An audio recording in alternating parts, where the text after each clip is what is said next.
After choosing empowerment over dread, I began searching for meaningful and effective solutions to put into practice in my own life. Progressive Hedonist is a podcast to share the ways we can take on climate change through food and joy. On days when this seems completely impossible, this podcast is a reminder that each of us can make an impact. I'm Dana Cowan. Join me in conversations with thought leaders like Alice Waters, Andrew Zimmern, Dr. Ayanna Elizabeth Johnson, and more. We can learn together what is possible. You can listen anywhere podcasts can be found and join the conversation on Instagram at progressive_hedonist.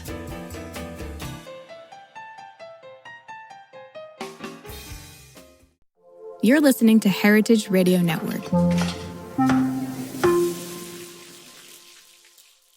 The southern highlands of Jalisco have become known for delicious tequila.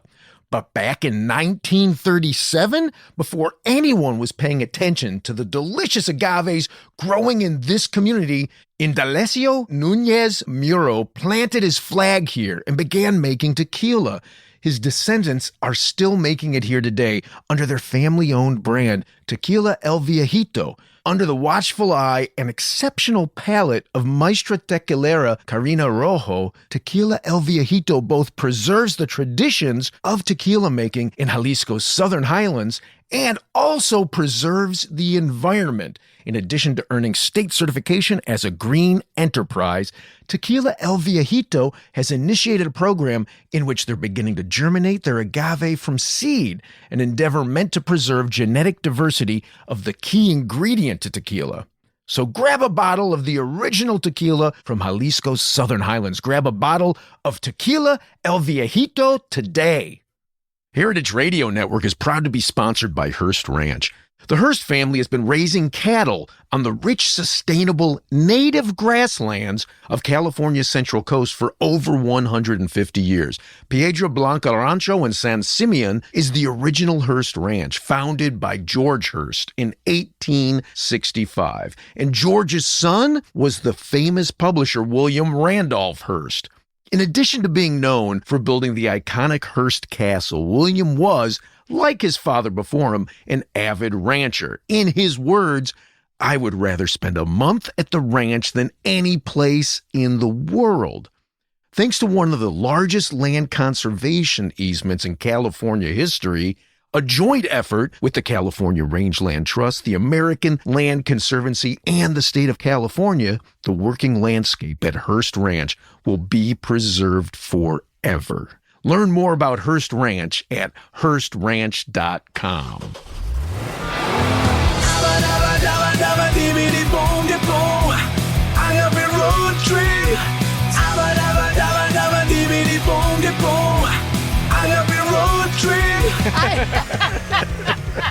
I'm Linda Sullivan, and this is Agave Road Trip, the critically acclaimed award-winning podcast that helps Gringex bartenders understand agave spirits, and rural Mexico. Is that the whole thing? Better understand, but that's close enough. And I'm Lou Bank, and we're here today to talk about the physical cost of pre-industrial mezcal. So Linda, you know, I love these agave spirits that are made using these pre-industrial methods. Ooh, me too, Senor Lou. Yeah, and I know you too. And I'll often talk about the value, if not the actual cost, right, of being greater, of that cost being greater because of the inefficiencies. Mm-hmm. But a cost that I've only recently really recognized is that human cost, and shame on me for that. Oh yeah, that I've got to join you on that, because on the shame on me, or on the you just recognized recently. No, that I recently. That's not something that I have been thinking about when thinking about pre-industrial methods. I'm so excited about what they can offer, right? Trying to find the minerality when clay is used, and different materials and styles and shapes of all these things. I get so excited about that. Yeah. I think I've not slowed my mental roll to think about the human cost or some of the physical drawbacks of that. Yeah, and you know, I think back to a conversation that I had with Lalo Angeles, right, of La Locura. Tu amigo. Right, like ages ago. Like, I think this was one of the I'm going to say first 3 to 4 visits I had with him. So we're talking probably 2010, 2011. Oh, wow. Yeah, a minute ago, and also early in your friendship with him. Yeah. In which he talked about how it used to be traditional to use the wooden mallet by hand to mill the cooked agave. And at this point, this stage, he had switched over production to the wood chipper because, as he put it, like so many of these men, young men in their 30s, were bent over like men in their 60s. In a way that, like, this was taking such a physical toll that, okay, let's, what's more important here? Right. The tradition or the human being. What a great awareness. And, kind of I'm thinking of his role as being the boss, right? The jefe, and these are his team members. And he's paying attention to, think of the repetition of that with I've seen folks do it, chop by hand with axes and mallets and, the crushing the mallet that I actually saw at Lalo's Palenque is like, that not only is it super tall, and don't you kind of use it standing straight up? Versus, right? Like so piston. You're using, way different muscles, and it's much heavier than I anticipated. Yeah. Just, I'm just picking it up to get a sense, and I'm like, hui! and you think about that repetition over and over again. Right. Those are things, I can think of other examples of that in the history of, factory workers and various things with injuries that are chronic and long term, but they're not acute. So maybe they're a little harder for us to pull into the narrative. Yeah. And, and so I had this conversation with Marco Ochoa back when he was still at Mezcaloteca. And his response was, well, every time you mechanize, you're taking a job away from somebody. Why not just hire more people and have them work few hours? Which I think, in essence, is what Lalo's moved to, because he's now back to using the mallets. Right? Okay. Oh, so he did the wood chipper for a time? And then interesting. And he'll still sometimes do it just for a side-by-side to see, okay, what's the flavor? Well, aroma. that's cool. Yeah. But then I think the next time it came up on my radar was a conversation I had with Jake Lustig, and I think this would have been sometime around 2018 when I was preparing to do a tasting out in Boston, and I was pouring some of his Don Amato. And the story that he told me, and I can't remember if it's relating to Mina Real or Don Amato, both of them are brands that he brings in. Both of them are made also, coincidentally, in Santa Catarina, Minas. Oh. Right? Yeah. Right. Which is funny. It's not that big of a town, but right? you've got a number of it seems to be getting bigger every day. Yeah. But, the story that he was telling me was that so many of the people in the family that he sources mezcal from were coming up with cancer. And he was looking at the wood that they were using, not only to cook the agave, but also to fire the stills, and also to cook the food. Right. And so one of the first things he did was he provided them the resources to replace that wood fire with gas burners for the stills, and he added ventilation and tried to ensure that, okay, you've got a way to not have that wood fire, one, but then also two, where there's going to be any kind of buildup of, now we're finding that these burners are also killing us, that there's better ventilation. Is there evidence that the wood was like a negative, or the smoke from the wood was connected to that? Or was he trying something different? Is it the gas versus wood, or is it the ventilation? Well, it's a little of both, okay, right? But there's no question but that wood fire, if you breathe it in enough, it can give you cancer. I don't think it's a 1-to-1 ratio, but there's study after study that shows that. There's not any question. What about, do you know of anybody that uses masks? My partner's a carpenter, and in the shop, he sometimes has this gas mask on. It looks like a gas mask, but it's because he's spray painting. And even if he'll have the door open of the shop, the other day, he was coughing and, oh my God, are you okay? And he said, yeah, I think I need new filters for my mask. And just an interesting detail, because that's a breathing thing. And you can, it's proven, right? You get lung cancer from a lot of breathing things. There's other factory examples, smoking and secondhand smoking are also in that pool. I wonder if, I mean, even my mind's even going like, is that something Sacred could raise money for? Would that help a community? You know, I don't know if that's an option, but I can think of a lot of professions that use something like that. Even like the smaller, little masks that look a little more like the N95s we used for COVID, but then also the big ones with the two, you know what I'm talking about? They're like kind of scary. The first time I was allowed back on a plane after the pandemic, not even the first time, for the first dozen times I was wearing that on the plane. Oh, like the real serious one? Yeah, with the filters and everything. Yeah.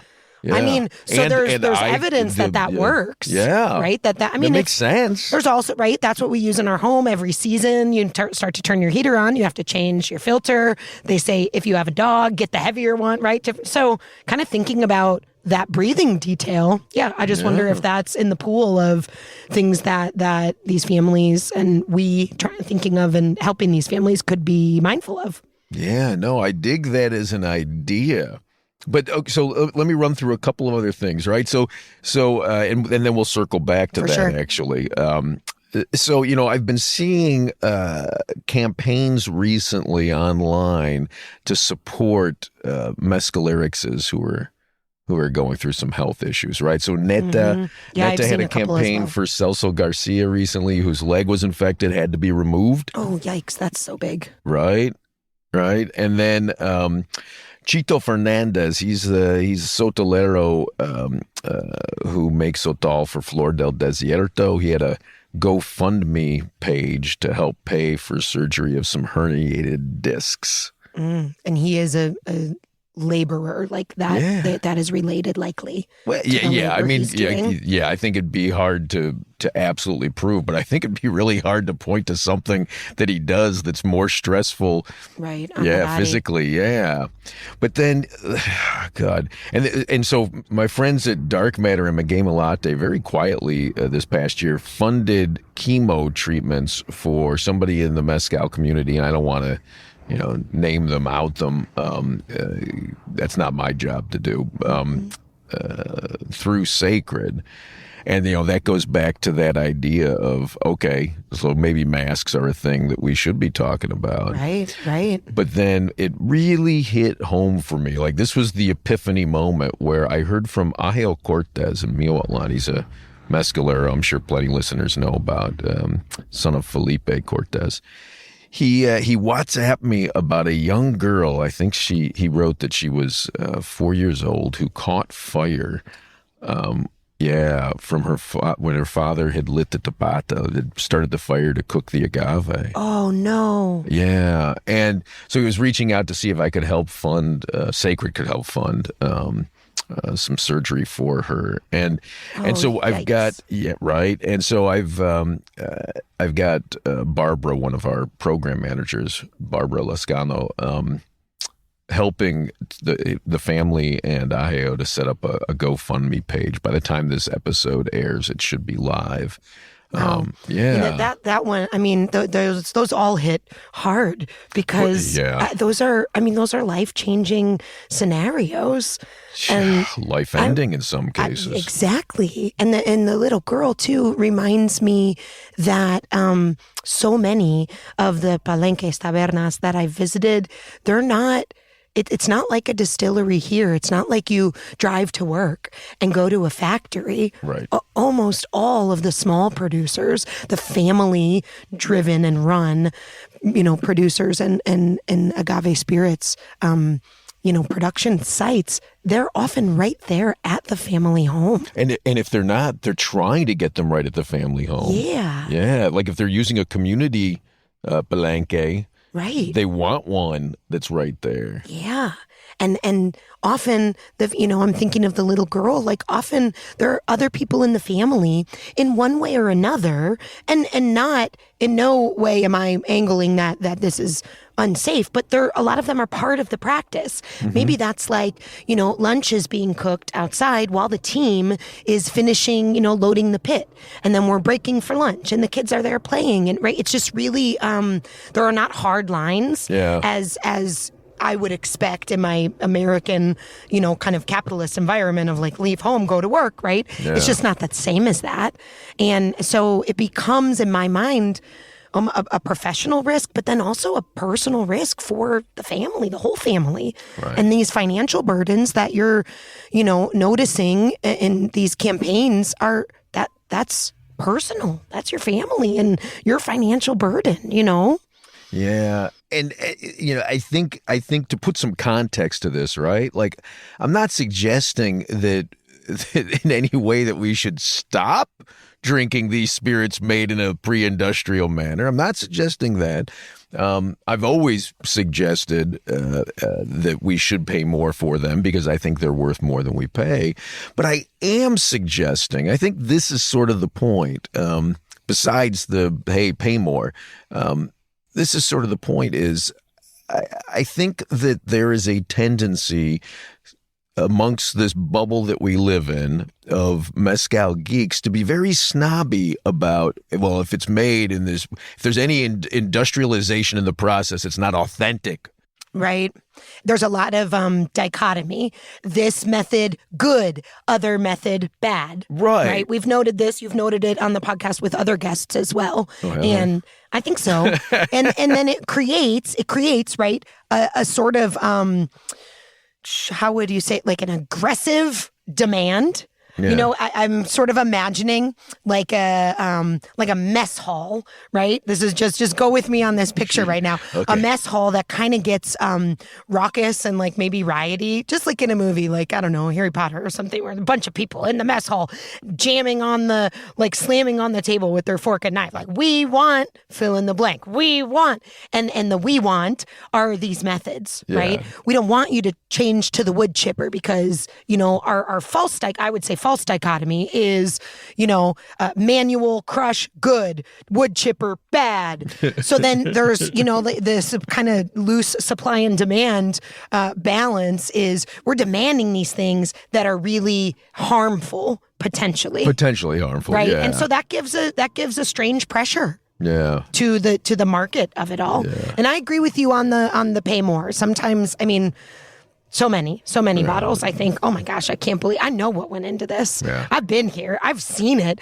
And, it's only $60 a bottle. Right. So sometimes it's such a mismatch. Right. Especially when you think of other categories, Scotch or whiskey. But, I think it's also worth pointing out, and it's going to kind of contradict what we're talking about here.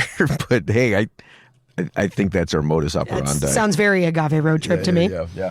But, I think it's also important to point out there was that explosion at the Cuervo factory earlier this year where people were killed. And that was industrial, which is to say, just because you're industrializing doesn't mean it's safe. In fact, in a lot of ways, when something goes wrong, it goes wrong on a much bigger scale when you're producing on a bigger scale. Right. That could have been a small explosion in a smaller production, but in a big one, it had kind of the resources probably to be larger. Yeah. I don't know if this question is even relevant. I grew up in a blue collar union family, and I'm thinking of my dad too. He broke his back. He's also had herniated discs, lots of things as a result of his role as a pipe fitter, his career as a pipe fitter. And I don't know if there are any unions in Mexico, but oh yes, there are. Are they? Oh yeah. Are they? I mean, there's anything like unions here.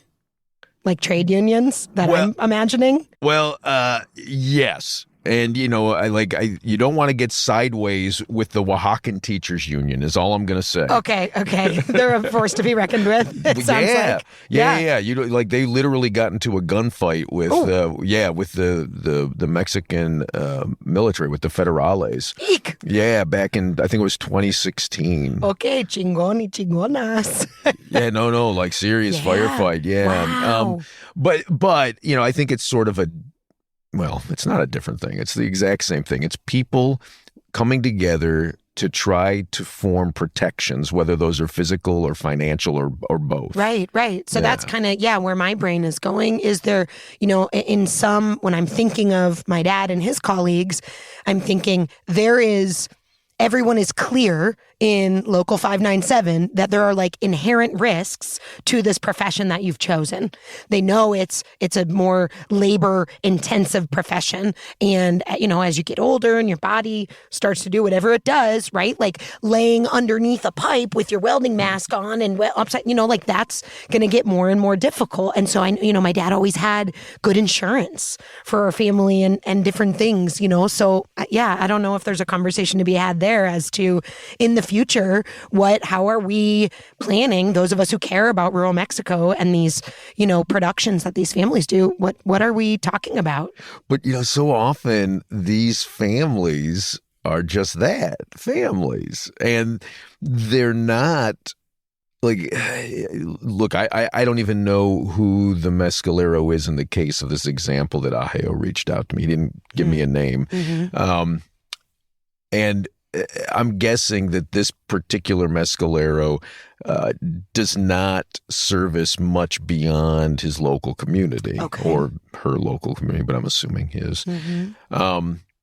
In which case, like a union doesn't make much sense, but then you start having the conversation around regulations. And then my head goes to this quote, and I think we've used this in another episode in another context, but Lalo, again, I tasted him out on that empirical Doritos. Oh, yes. Oh, Lord. Yeah. What did he think? Maybe we're not going there right now. No, we can go there. Yeah, no. His first response was just no. He wouldn't actually to the conversation around additives. He wouldn't actually taste it because he didn't know what was in a Dorito, and he knew there were real Doritos in there. Oh, wow. Yeah. All right. So that's a short conversation about what he thought about the flavor. But it did bring us around to a conversation about traditions and about why so much is industrialized in the U.S. versus things being made by hand in Mexico. And his proposition was it was because our regulations are so strict in the USA that it's impossible to do anything by hand because you're going to be sideways with the law for doing it. Right. It lacks the consistency. Right. Of like if I make a simple syrup at home. Yeah. That's, you could get somebody sick. They could have explosive diarrhea. Right. Gross. Yeah. I would never do that, Gring X Barnetters. I would never give you explosive diarrhea, FYI. But so my takeaway from this, like all of this stuff that contradicts, one piece against the other, my big takeaway is just simply don't be judgmental when you see somebody using something like a diffuser. Yeah. I think I agree with that. And I feel like two things. We are quick to judge something that we maybe just learned about the last year. Maybe we just learned about the last 10 years, right? And you're judging, this woman, I'm just using hypothetical people, this woman who's 55 years old and has been making mezcal since before I was born. Yeah. And my opinion is, that she's using the wrong thing or not the best thing or whatever. I feel like you don't really have a voice. I've said this before when we've recorded, is that approaching with a posture of curiosity, something that is outside of your realm, to me, that is a requirement, especially being a gringo, like any kind of gringo. That's not your community. I didn't grow up there. Yeah. So I'm going to come asking questions. Why do you use this? What do you like about it? What does it offer? Have you used other things? Just to me, it's a learning thing. But I also think there's another piece here about maybe, right, the nerds have a big voice. The nerds like us that want to talk about these cool, different agaves, we do have a voice. And what if we used it to talk about some future, I don't know if protections is the right word but I'm also thinking what other resources could we offer? We, the community of people who love drinking this stuff, is there a way we could offer resources for financial planning or if families don't have insurance, how they can budget into the sale price of their agave spirit? Everything I'm saying is with a question mark, but I'm it's the brainstorm of could we offer? Are there resources that we have that we could offer, knowing that the risk level here with some of these methods is higher than you and I had anticipated, but maybe other folks, knew that. We're learning that by listening right now. Yeah. So I think there's another piece of the conversation that we could maybe elevate by thinking about this. I think that's a good, not contradictory to the open posture, but alongside it, another idea that could come out of this that's healthy. I like that. Let's wrap it up. That sounds great. I'll catch you next episode, Linda. See you later, friends. Hasta pronto. Bye. You've been listening to Agave Road Trip, the critically acclaimed award-winning podcast that helps Gringex bartenders better understand agave spirits, and rural Mexico. We're blessed with sound engineering by Roy Sierra and a theme song performed by Gabriel Oliveira and Marco Ricos. Sign up to become a road tripper and listen to more episodes at agaveroadtrip.com. If you enjoyed this podcast, please let us know. And if you hated it, well, I'm sure you'll let us know that too. You can also find us on Facebook and Instagram at Agave Road Trip. Agave Road Trip is a production of 10 Angry Pit Bulls, Inc. Agave Road Trip is powered by Simplecast. Thank you for listening to Heritage Radio Network. Heritage Radio Network is food radio supported by you. For our freshest content, subscribe to our newsletter. To subscribe to the Heritage Radio newsletter, enter your email at the bottom of our website, heritageradionetwork.org. Connect with Heritage Radio Network on Instagram and Twitter at heritage_radio. You can also find Heritage Radio Network at facebook.com/Heritage Radio Network. Heritage Radio Network is a nonprofit organization using the power of educational storytelling about food to build a more equitable, resilient food system. Heritage Radio Network couldn't do that without support from listeners like you. Become a part of the world's most innovative community today. Subscribe to the shows you like. Tell your friends. And please join the Heritage Radio Network family by becoming a member. To become a member of the Heritage Radio Network, click on the beating heart of our homepage. Heritage Radio Network can become addictive. Programming you hear on Heritage Radio Network might lead you to eat, drink, and listen to more programming on Heritage Radio Network. If you drink, please do not drink and drive. Drink responsibly. Drive responsibly. Eat responsibly too. And listen to Heritage Radio Network responsibly. To listen to Heritage Radio Network responsibly, wear protective earbuds. While wearing protective earbuds, do not drive. Do not walk either. Sit in a comfortable chair. If that comfortable chair has a hard seat, please remember to stretch every 30 minutes. If you stretch every 30 minutes, please stay within your defined stressing capacity. And consult a doctor who specializes in stretching. If you don't have a doctor, maybe Dr. Ryan Acock, the Cocktail MD, can help you out. Thanks for listening. Agave Road Trip out.